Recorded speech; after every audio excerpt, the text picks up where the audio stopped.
Hello and welcome to Exploring A Course in Miracles. I'm Emily Bennington and I am here with Robert Perry. And today we are going to talk about a topic that is on all of our minds at the moment, and that is the coronavirus pandemic. Over a year ago, in March of 2020, when the pandemic first began, Robert and I shared 3 pieces of advice from Helen's notebooks that related to Bill getting a flu shot. This is material that didn't make it into the course proper because it was too specific to Helen and Bill's life. But now, of course, it's relevant to all of our lives. In fact, the guidance that Helen received is even more applicable today than it was a year ago, because in it, Jesus is talking about the question of getting a vaccine in the face of a possible epidemic. We have been living with this grim COVID situation for some time now, and all of the attendant disruptions and emotions and indeed tragedies that have come with it. Here at the Circle, we have recently lost a beloved member of our Course Companions community to COVID.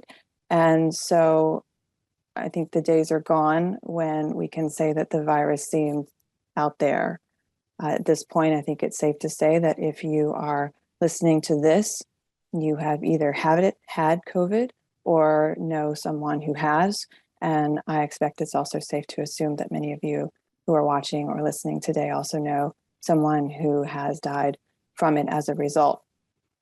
And so given that misinformation these days spreads as fast or even faster than the virus itself, Robert and I felt that it was important to come back to this guidance from the course's early dictation that was given to Helen around a situation that is so similar to what we're dealing with right now that its relevance is, again, for all of us.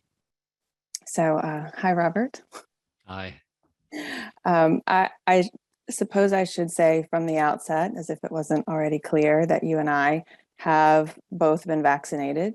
We got vaccines as soon as we possibly could, in April for me and in May for you. And we do follow the mainstream news to stay informed about COVID trends. And obviously, we are also both serious course students. And to me, and I know to you, these things aren't binary.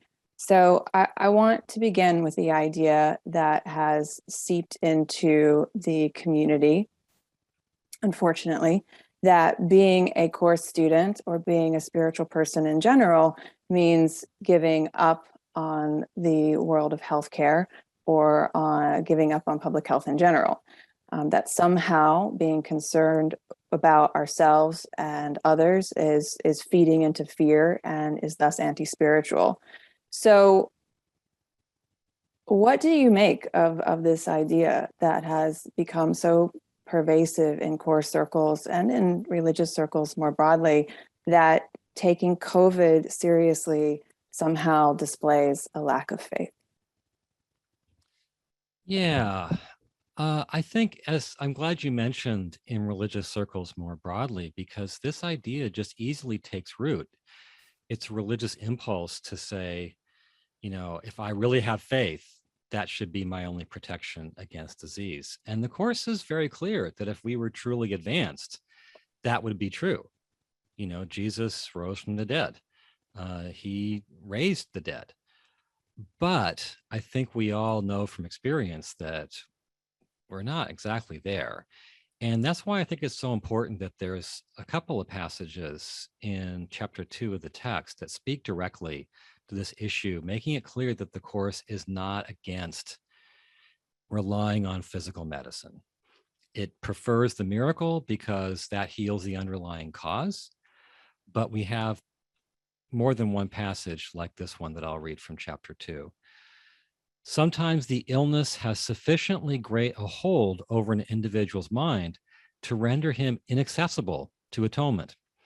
In this case, one may be wise to utilize a compromise approach to mind and body, in which something from the outside, and he's talking about medicine, is temporarily given healing belief.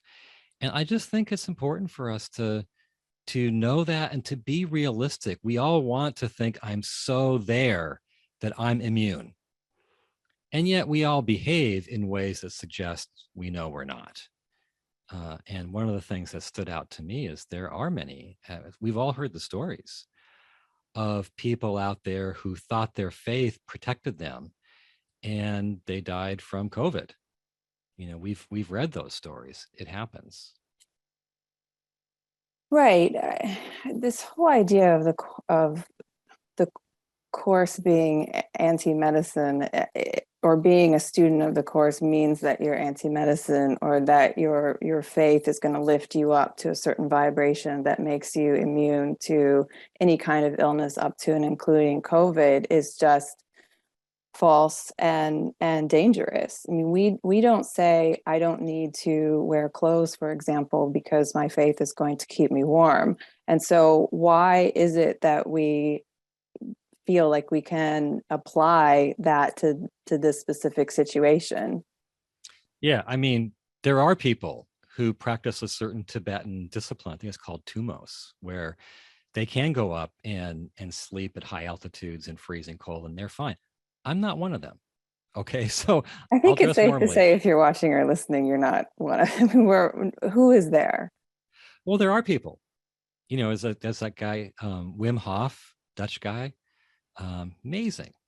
But I don't have those abilities, so yeah, I'm going to dress warmly. So just getting into the nuts and bolts of it, what do you think the course, so we know that the course is an anti-medicine, and what do you think the course would say about this issue of COVID in particular? Yeah, that's of course the big question here. And what I find when it comes to anything in the course, people are very tempted to try to decide this based on general principles, right? There's just, we can just consult our understanding of the course, access what we think its overall worldview is, and decide what the valid principle is here. Like one of the big ones that we all hear about in the news, whether you're a Course in Miracles student or somebody else, is freedom, right? It's a basic principle in the course that we are personally responsible for our experience, that we have free choice. And so it seems like the natural position to extrapolate from that is I should not let the government encroach upon my freedom. But my experience is that whenever we decide these specific issues by trying to access and apply what we think is the right course principle, we usually go awry. And one of my favorite examples of that is with holy relationships. If you ask course students if holy relationships take one or two or what they are, my experience is people say either what they've heard or they say what they think that term must mean in light of the course's overall thought system, when instead they can just open the book to the relevant parts and read for themselves what the course actually says about this.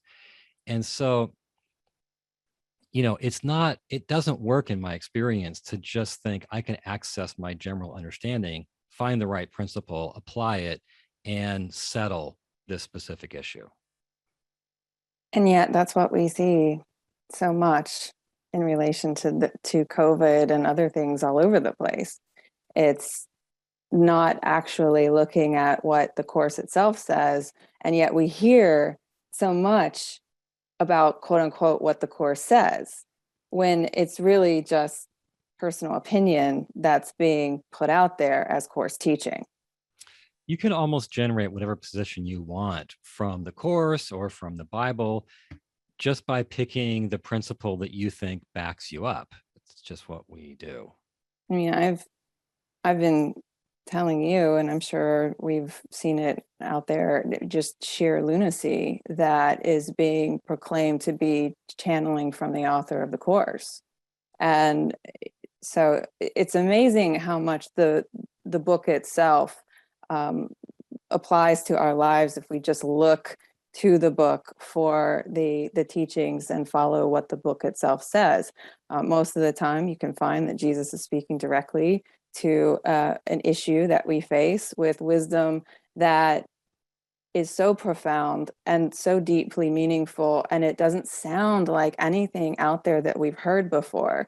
So much of what I'm hearing on YouTube and whatnot just sounds like the ravings of general conspiracy theories, but you put Jesus told me on it, and all of a sudden it's supposed to rise to the level of spiritual authority. And the real spiritual authority here should be the book itself, because there is so much wisdom there if we just turn to it. Yeah, although we'll be turning to something that hardly anybody knows about because it's not in the course itself, but Right. So still. let me get there. So the biggest reason that we're here today is to obviously share specific guidance that Helen received from Jesus on 3 separate occasions as to whether Bill should get a flu shot. As I mentioned in the opening, we brought this out about a year ago to speak to how to respond to the COVID pandemic as it was just emerging. We hosted a gathering, and we also provided an article about it that Robert wrote in our article library at circleofaid.org. But again, this guidance is even more relevant now when addressing the issue of a vaccine, because that is precisely what Bill was wondering about. Should he get a vaccine? So again, before we get into the guidance, I should just reiterate that this is from Helen's notebooks. It doesn't appear in the course itself. So Robert, do you want to walk us through the guidance that Helen received? Yeah, sure. And I just think we are incredibly lucky to have guidance from the author of the course. It was taken down right next to things that are in the course proper that so directly applies. I mean, it is uncanny in how much it speaks to the issues of our day in particular over 50 years later. Okay, so here is the guidance. As you just said, Helen received this guidance about Bill getting a flu shot on 3 separate occasions. So it's interesting that it keeps cropping up in the early dictation during the miracle principles in chapter 1 of the text. So after principle 18, he said, discuss Giovanni, and we don't know who Giovanni was, very frankly with him, meaning with Bill, including the flu shot. So this means also discuss the flu shot very frankly with him. And be sure to tell him I did kiss him on the forehead and am kissing him again now. It's really a sweet line. Okay, after miracle principle 22, topic comes back and Jesus says, ask Bill's help for guidance about the flu shots. It sounds like they're seeking guidance about flu shots, and Bill's supposed to be involved with that. But be sure to tell him not to let fear enter into the consideration, which is interesting. The main and most important bit of this guidance, though, came after miracle principle 35. So we have after 18, after 22, and now after 35. And here's what it says. 1 now and a booster if there is an epidemic. Dr. Damrosch and Dr. Wise agree on this. So Helen remarks, she adds a note in the text. It says, Helen Schucman meeting with Dr. Wise and Dr. Damrosch. Dr. D permitted an opportunity for questioning in his capacity as chairman of the flu board for asking about Bill's flu shot. That's Helen giving us some context. Then Jesus steps in, says, P.S. This was an example of how miracles should work. You, meaning Helen, did not jump into the question yourself. And even though you did rush to the phone on Red's advice, you exerted no pressure on Bill's reluctance. Bill was apparently reluctant to come to the phone while she was rushing to the phone. Then he finishes with this really important comment. This gave me a chance to let you leave it to the real expert whom I sent to answer the question. Okay, so there's a lot going on here. And so we thought we would just take it point by point. First of all, this isn't our first point, but as you were reading that, I was just really struck, as I think you were, by the idea that Jesus was kissing Bill on the forehead and he was doing it now. It makes you wonder how often this is happening to us without our awareness. And it's a sweet idea to think about. It's a beautiful line. Oh, sorry, I missed the last thing you said. Oh, did I cut out? Yeah, it makes me wonder. It's a sweet idea to think that Jesus is kissing us on the forehead in Yeah, without our awareness. it So, is. It absolutely but is. more relevant to the situation today is Jesus says, do not let fear enter into the consideration. So how should we take that? Well, I think that's something that all course students could agree on. It's a key central issue here, but that doesn't automatically mean that you act like there's nothing to be done. You can take action without fear, right? Lack of fear doesn't mean you just sit there. Um, so you can still not let fear enter in and also take action, which is exactly what Jesus will go on to advise here. And this is where we always in course companions classes and whatnot are talking about the wonderful guidance in the I need do nothing section, where you are instructed to take action in the world. It says that you will be sent on busy doings, but you can do that from the quiet center of the Holy Spirit and God within you. And so it's not anti-action, it's just action from that peaceful place. And it feels like Right. that's applicable here. Yeah. So stillness and fearlessness and peace can actually be completely joined with action. Right. So you take action, but it's the way in which you're taking action. Are you taking action from that place of anxiety or fear, or are you taking action from that calm, quiet center where God dwells within? Yeah. So he also says in this guidance that Jesus is working through healthcare experts, and that feels really obviously relevant to our time right now as well. We're wondering who we can listen to, and so it's interesting that Jesus is speaking through healthcare experts. Yeah. Just to draw out what is implied in those lines we read, they've been wondering about this issue of should Bill get a flu shot? And then Helen has some kind of opportunity to get on the phone with Dr. Damrosch, who is the chairman of the flu board, which I assume was part of the New York State Department of Health, which is still existent, of course.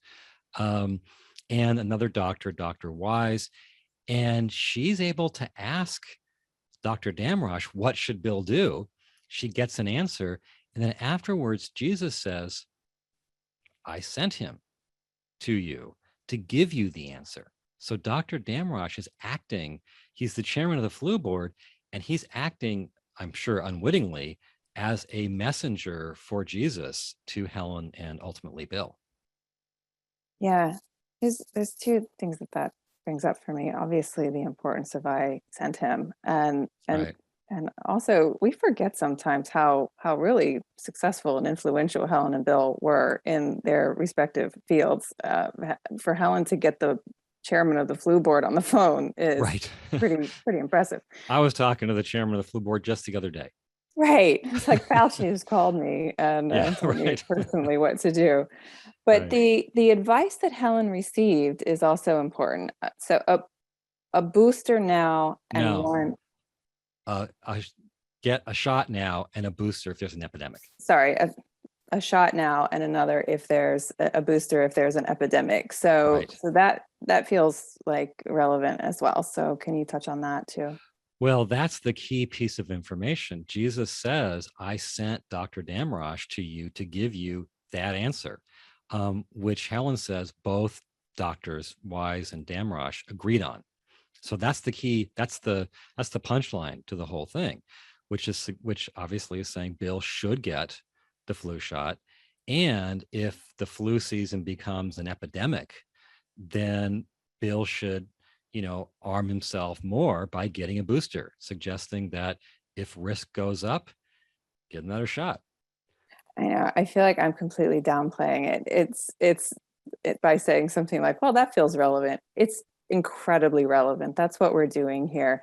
A healthcare professional to who was sent to Helen is saying, "Get the vaccine," and Right. Jesus is saying, "I sent him to give you that advice." Yeah. I mean, there's not all that much more to say about it. The relevance of it is inescapable. piece in the guidance that Oh, also, Emily, yeah. you think your mic is unplugged. My mic is having issues and Okay. there's It's a bit having a of bad a day. lag, which is unfortunate. So I was hoping you wouldn't notice, but it sounds like you have. Well, it kind of unplugged there. Anyway, go ahead. Can you hear me now though? Yeah. Okay. So another piece of the guidance received that we wanted to draw out was that Jesus praises Helen for not jumping in and trying to come up with the solution or answer the question of whether Bill should get hit a flu shot herself. So can you expand upon that as well? Yeah, it's not so much her trying to answer the question herself. Um, the way he describes the situation is someone lets Helen know, hey, these guys are on the phone for you. She wants to find out what they say about Bill getting the shot. So she rushes to the phone, but then she doesn't push her question at the doctors. I forget what's the wording he gives here. You did not. Exerted, go ahead. That was exerted pressure is Bill. He says you did not jump into the question yourself. Dr. D permitted an opportunity for questioning. Okay, so he opened the door. Helen didn't sort of push herself through that door. So she's being kind of gentle and kind with the doctors who are having this call with her. And even while she's rushing to the phone to help Bill, Bill apparently is reluctant to get on the phone, and she exerted no pressure on him. So, because of the way she handled it, which I think I was trying to search for a word today, and I think unassertive would be perhaps the ideal word, at least that I could think of. She responded to the whole thing. She didn't assert herself with the doctors, she didn't assert herself with Bill. She was gentle on both fronts. And through that, Jesus could allow the doctor to be his messenger. And then through Helen, Jesus got the message to Bill, the intended recipient. And he calls this a miracle. He says, this is how miracles should work. Because at this point in the course, miracles are solely expressions of love. And she's lovingly trying to get Bill the information he needs. So she did a miracle, according to Jesus. To me, that feels like the real channeling here. Being the clear channel, getting ourselves out of the way, being a clear channel for the expressions of love that God is sending to others through us. And so I love that Helen is an example of that here, that there's such a clear example. Like Helen didn't judge the situation, got herself out of it, and therefore was able to go to the healthcare professionals, the experts that Jesus had sent, and relay that information on to Bill. And so she was a true miracle worker, as you're saying, in this Yeah, situation. yeah, yeah. So if we were to kind of take all of this guidance that you've just covered and put it together, what would be the big picture here? Well, what strikes me, which is so relevant for this moment in history, is that they're seeking guidance about whether Bill should get the flu vaccine. And Jesus says that he sends this medical expert, the head of the flu board, a governmental agency, to deliver that message. And that Helen's role as the go between, so the message could reach its recipient, Bill, was an example of someone giving a miracle. So you have all this spirit in there, right? Jesus is sending the doctor, Helen's acting as a miracle worker to relay the message from the doctor, to get it from the doctor for Bill. There's so much spirit in here, and yet there's so much of the world too. Yeah, that's a great combination, isn't it? Mm-hmm. It's what Jesus refers to in chapter 1 as feet on the ground, fingertips in heaven. I think you Mm-hmm. you have to have both. It's this really interesting fusion because you've got Jesus and you've got the guidance that's coming through Helen. You've got miracle working. You've got lack of fear, all fused with the worldly aspects of the doctors and the vaccines and the flu board. And so it is, as you're saying, this really interesting combination, because often we assume that the guidance that Jesus is going to give us is to lead us away from the things of the world. And here it's just the opposite. Jesus is leading us to experts in the world, and that speaks volumes, doesn't it? It really does. It says so much. Yeah. So how are we to take all of this information and apply it to what we're all experiencing right now with COVID? Yeah, I don't think we can say automatically like this is the guidance for us now. I mean, this is the flu in the winter of 65 in New York. This is not a global pandemic in 2021. The experts, as we know, aren't always right. I mean, experts disagree with each other. I myself go through a process in relation to what experts in which subject I will take seriously. But we can't really sidestep the importance of this. Here is a case where the author of the course was saying he was working through a medical expert heading up a governmental body to get Bill his answer about whether to get a vaccine. Once you see this example, you really can't unsee it. It just by its mere presence there, it disproves the idea that, of course, Jesus can't work through, medical and scientific experts. Of course, he's going to take us down some unconventional path that flouts conventional medicine, that engages in conspiracy theories and miracle cures. That's obviously what he would do. This example shows him doing the opposite of that. And that by itself, as you said, speaks volumes. Yeah, and it's so classic. Like I'm sure everyone can tell.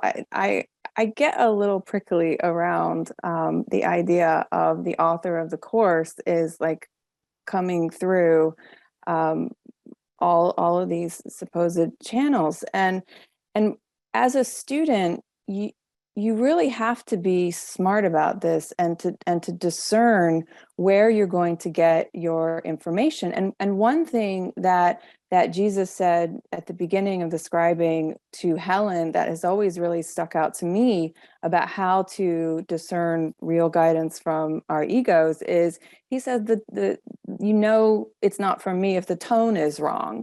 And so I think about that a lot. Jesus's tone throughout the course, if you've been a serious student of this path, a serious student of this book, you know his loving, gentle, patient, kind tone. It, it, it doesn't waver from cover to cover. And he's not strident at any point, nor does he go against previous teachings. And so that's one way for us to discern what is true and what is false. The tone of Jesus comes throughout the course, and it's definitely present here in the guidance that Helen received. It is. Yeah. I feel like once you put it together, it's kind of a sweet little episode. Helen's rushing to the phone, and the whole thing, all of it just feels, there's something kind of beautiful about it, I think. Right. And this again, I mean, my mic went out, but that sweet part about I kissed Bill's forehead and I'm kissing it again now. This is the kind of gentle, patient tone that one would expect of the author of the course. And it's really simple. I mean, if Jesus were standing in the doorway right now, I can see him saying things like, yeah, cover your nose and your mouth. It's a sensible way to block virus particles that come out of the mouth and enter your nose. I mean, can't you see him just saying something like, yeah, I mean, it's kind of basic. Well, we can certainly see him saying, I sent you this medical expert to tell you to get a flu shot, because he did that. Yeah. So again, it's one of those things that it just feels to me like these ideas shouldn't be all that controversial. And the fact that they are means that I think that we have to think seriously about what kind of people we want to be, what kind of country we want to live in. Do we want to be this place where conspiracy theories abound, where facts are relative, where even the safety of our children isn't enough for us to take basic public health measures? I mean, some of the just utter ideologically bankrupt ideas is really astounding. on this issue? Yeah, I mean, while we're here, I think that you can kind of understand how it happens, because here we believe in a book that says the entire world's an illusion, which is a radically unconventional point of view. And then what do you do with conventional experts? And I wrestle with this all the time. You know, I put a certain amount of trust in experts all over the place, but I can't trust most of them totally, because I'm going somewhere they won't go, which is this whole place is an illusion. We're all these divine beings masquerading as human beings, and et cetera, et cetera. So we already, by virtue of what we believe, have put ourselves apart from the conventional worldview, conventional expert viewpoints, et cetera, et cetera. But from my standpoint, while we navigate that, we have to, above all, hold in mind, the prime directive, which is to give love, to be kind, to care about the other sons of God, to use the Course's language, that inhabit this world. Right. And again, it goes back to that idea that he reiterates throughout the Course: feet on the ground, fingertips in heaven. Again, these ideas aren't binary. You can walk around in this world of illusion and understand that there's a truer truth underneath.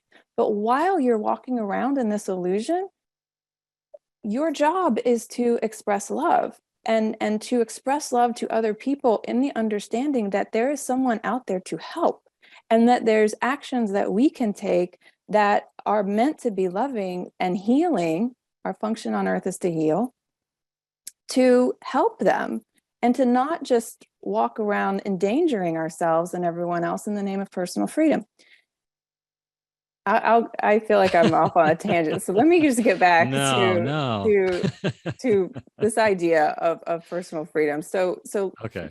you did mention that earlier. I know there's a principle of freedom that you discussed, and there's a important expansion on that point that you want to make. So, Yeah, well, in the Course, and I think in spiritual circles in general, there's such a strong emphasis on, I have personal responsibility for my experience, for quote unquote my reality. That's not the Course's language, but there's the you create your own reality saying from the New Age. And it's all about my choice. And a lot of how people, I think, have reacted is, hey, the government trying to get me to lock down, wear masks, take vaccines, is an incursion on my personal freedom. And so that's something I think we should look at from the Course's standpoint, because the Course does not ever act like, we should exercise our choice and other people be damned. So what came to my mind about this issue is a great section in chapter 22 in the text.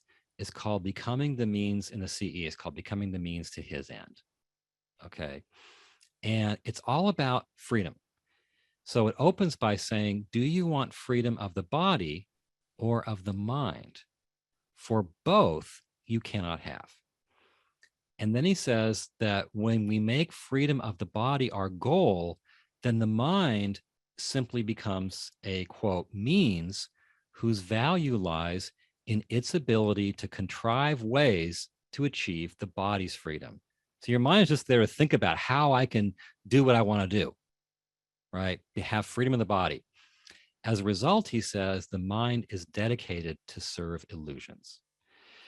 And the section goes on to say that if we want real freedom, freedom of the mind, we need to dedicate the body to serving God's plan for the salvation of everyone. So it's not about I get to do with my body whatever I want to do. It's I dedicate my body to serving his plan, to becoming a means in his plan rather than the goal of my plans. And it says later on in the section, be you rather grateful that you can be the means to serve his end. This is the only service which leads to freedom. So in this section, freedom is not, I get to do whatever I want. He says that imprisons the mind. But real freedom is the liberation of the mind that comes from dedicating one's body to being a means to serve his end. So freedom's not about, I do what I want, regardless of the impact on others. Freedom is about I serve everyone's awakening. I'm here to protect and heal everyone. That is such a unbelievably beautiful idea, that the real freedom of the body is to use it as a means of expressing love. And so much of the conversation that we're having right now is, what, as you're saying, what about my own personal freedom? What about the freedom of the body? Except, of course, when it comes to the freedom of women's bodies, but that's a whole separate issue. A whole separate issue, Um, which we want to talk to.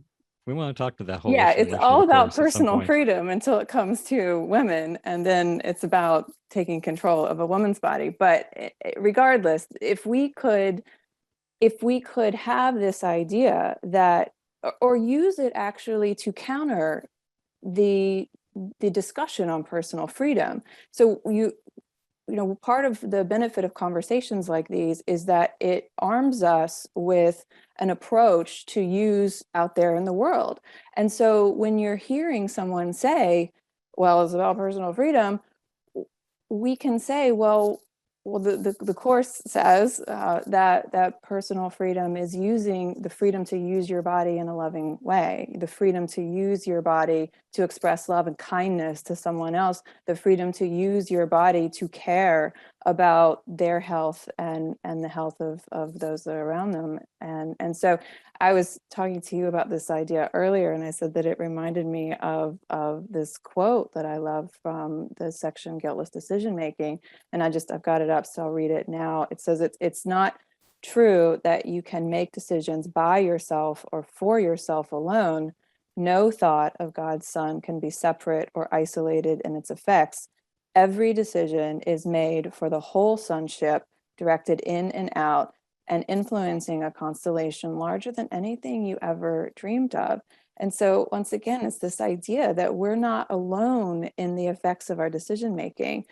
So it feels like we have to start looking beyond the confines of our own front porch and begin connecting the dots to what our behaviors mean to our families, to our communities, to our America and the world as a whole. So it's a lot here. Yeah. It's a big topic, but I really love having that flu shot guidance as a kind of a touchstone to return to. Yeah. So we've speaking of a large constellation, we've covered a lot of content here. So how do we pull it all together? Well, in my mind, I come back to that fusion of those two realms, right? The spiritual and the worldly. We can stay calm and without fear. We can stay guidance based. We can keep hold of our spiritual principles. And at the same time, we can listen to the experts and get a shot and a booster if needed, as Jesus said. Both, and to bring in the quote you just read, both for our sake and for the sake of everyone else. We don't have to think the spiritual leads us into these sort of super unconventional places. Right. That's really well said, Robert. We've been receiving a lot of messages here about how to handle the fear and the anxiety that COVID has brought to us. We're all kind of awash in it. And I just think you said it, but this idea that we can be in both places at once. The course is constantly asking us to hold two things as true that seem paradoxical at once, and this idea that we can have a spiritual approach to what's going on in the world and care about what's going on in the world. Yes, it's an illusory world, but we still experience ourselves in it, and our behaviors and our attitudes and our thoughts still influence that constellation larger than we can imagine. And so it matters what we do. Yeah, I think, we had discussed this image before, but you bringing up that image that Jesus pulled from the astrologer Gene Dixon of feet on the ground and fingertips in heaven, which I think he referenced twice. We That's did, the yeah. perfect image here, right? Let's keep our fingertips in heaven and let's keep our feet on the ground. And I think that summarizes really the flu shot guidance in one image. Well, Robert, before we close, is there anything else that you want to say on this topic before we wrap up?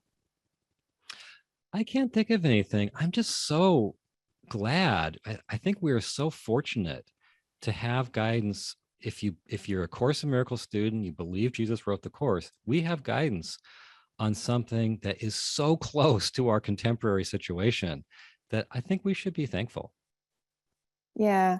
And one of the other misinterpretations and misunderstandings that you hear out there in the course community around Jesus and is that he's not involved in the world, and that to have Jesus involved in the world means that is as insane as we are. And you just look at this guidance and it's like, here you can see he is involved in the world, and he's not only involved in the world, but he's involved in so many different ways, pulling so many different strings, trying to help us in such a gentle and loving way. So he's here. He's kissing us all on the forehead right now. So Well thank you, said. Robert, and see you next time.